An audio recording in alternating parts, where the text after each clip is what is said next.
नमस्कार, हमारे channel political education पर आपका स्वागत है। मैं हूं जितेंद्र यादव।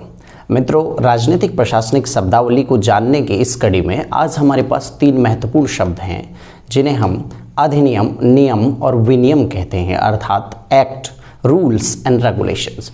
तो एक्ट में, रूल में और रेगुलेशन में क्या अंतर होता है, इसको समझते हैं। देखिए, लोकतांत्रिक व्यवस्थाओं में पूरे देश की पूरी व्यवस्था बनाने की जो जिम्मेदारी होती है वो विधायिका की होती है। अलग अलग देश में इसके अलग अलग नाम होते हैं। सामान्यतः केंद्रीय विधायिका को संसद कहते हैं, तो राज्य विधायिका को कहीं विधानमंडल और कहीं विधानसभा, एक सदनात्मक है तो विधानसभा भी कहते हैं।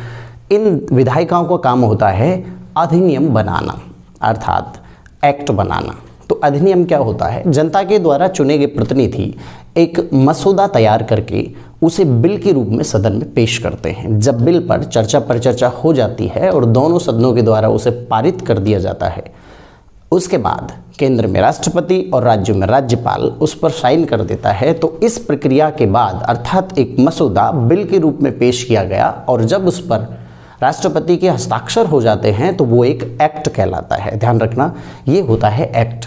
तो एक्ट बनाना विधायिका का काम है।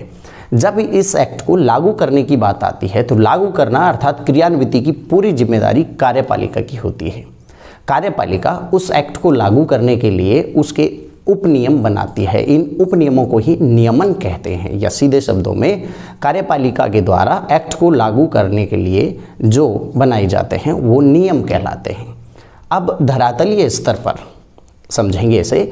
धरातलीय स्तर पर उन नियमों के आधार पर वास्तविक क्रियान्विति जिस भी संगठन या व्यक्ति या संस्था के द्वारा की जाती है, तो वो व्यक्ति और संस्था उनके लिए कुछ विनियम बनाता है। अर्थात ये विनियम नियमों के अंतर्गत ही बनाए जाते हैं और नियम जो कि कार्यपालिका ने बनाए थे वो नियम स्वयं अधिनियम के अंतर्गत बनते हैं। तो सबसे उच्च स्तर का अधिनियम हुआ, उससे नीचे के स्तर नियम और सबसे नीचे विनियमन।